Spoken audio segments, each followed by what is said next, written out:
Hello guys, Assalamualaikum. Good day everyone. Okay, so last week I have given a task whereby you need to find what is instructional model, instructional method. All right, so this week I would like to share a little bit of my knowledge about ISD to cross check whether you have come up with the correct answers last week. All right, so ISD. So what is ISD? All right, so ISD is actually a systematic approach used to facilitate learning and teach a specific subject or skills. There are various instructional methods that educators and trainers use to deliver content to learners, including. Alright, so here I would like to mention to everyone that instructional method is actually a systematic approach that had been used to transmit one knowledge to another, which help you to understand one specific subject. So let's take a look at the example. Maybe after you have looked at the example, you may get something in your mind. Alright, so the first instructional method is actually lecture. All right, lecture. So here you are listening to my lecture. So this is one of the instructional method to transmit one knowledge to another.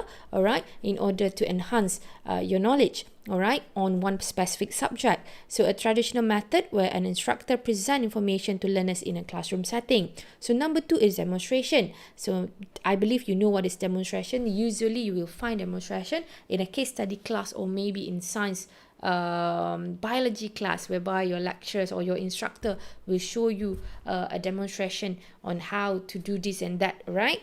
Okay, and then the next one is discussion. There are a lot of discussion this semester. Last semester you were having a lot of discussion as well to discuss one task, for example. All right, and then we have problem based learning. All right, so your class is actually considered under problem-based learning, whereby you are going to work together to solve real-world problems that are relevant to your field of study. Most of the time, the work will be conducted by you, and I am going to be the instructor to facilitate an instructor or facilitator, all right, to help you to understand it more. So maybe if you cannot understand one of those ideas, you may come and see me, but most of the time that work should be should be completed by the students. All right, and then the next one is inquiry based learning. So this method is used to explore and investigate a topic through research, experimentation and reflection. So you have ALS 444 last semester. So most of you, I believe, you have done a lot of research in order for you to complete your academic research paper. So that one is somehow considered under inquiry-based learning. And then we have simulation-based learning, a method where learners practice skill or behavior in a controlled environment that mimics real-life scenarios. For example, I am preparing a video, 360 video. So I am going to share that video in a class. The video is actually about having meeting in a meeting room. So I will share this particular video with my students. Somehow it will help my student to understand on how to conduct a meeting. So this is what we call as simulation based learning. So they can play with the video, they can see who's the chairman, who's the subordinate, who's the secretary, all right, and treasurer, for example. So this is what we call as simulation based learning. All right, and then we have collaborative learning, a method where learners work together in group to achieve a common goal or complete a project. This is somehow similar to discussion just now, whereby you're going to be grouped in 4 or 5 members, and then you're going to discuss on how to complete an event, for example, or to complete a project, for example. All right, and then we have blended learning, a method that combines online and offline learning method to deliver content to learners. We are having a blended learning method again this semester, whereby this particular week we're going to have an online class. Maybe we're going to see each other in week 4, maybe. Okay. All right, so the next one, the choice of instructional method depend on the learning objective, the subject matter, and the learner's needs and preferences. Effective instructional method can enhance learners' engagement, retention, and application of knowledge and skill. Definitely, darling, different class might have different instructional method. Like I mentioned previously, this class is using problem-based learning, All right. However, for LS 444 last semester, we use inquiry-based learning, and some of the class maybe they have a collaborative teaching, collaborative learning method. It is depending on the class. All right. It is depending on the subject, and definitely it is also depending on the learner's needs and preferences. Okay, like I mentioned previously, one of the example of instructional method is problem-based learning. So for this EPC 480, we are using problem-based learning method. All right.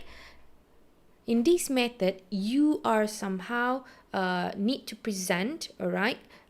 Most of the time, you're going to present about your ideas. Maybe for next week, you're going to present on instructional models. So you are going to do the work. All right, I am going to be the instructor and facilitator to facilitate. If I think that your ideas is somehow not related to what we are going to learn, then I'm going to somehow suggest you to omit, all right, or to amend some of the ideas from the slide. You may come and see me beforehand to see or to check your point. Okay. All right. So in this method, learners are presented with a real-world problem and challenge that is relevant to the subject they are studying. Okay. The learners work in groups to analyze and solve the problem using critical thinking, problem solving, and decision-making skill. Sometimes you may find some examples, but then that example could not be parallel with your topic, hence you need to find other one. All right, that is what we call as analyze and solve the problem using critical thinking, problem solving, and decision making skill. Please make sure when you would like to present any example or any explanation, that idea should be parallel with your instructional model. Okay. All right, so I'm going to act as a facilitator. I'm going to guide you, all right, through the process and provide support as needed. I am not going to give any lecture anymore, all right? You're going to do the job, and then you're going to share with me in class. You're going to be the cikgu. All right.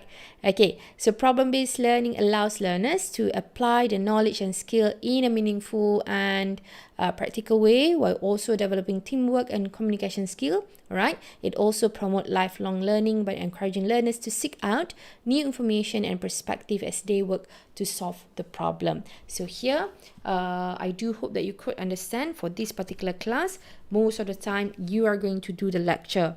And then you're going to present whatever output or input that you have in class. All right. So that's all. Thank you so much.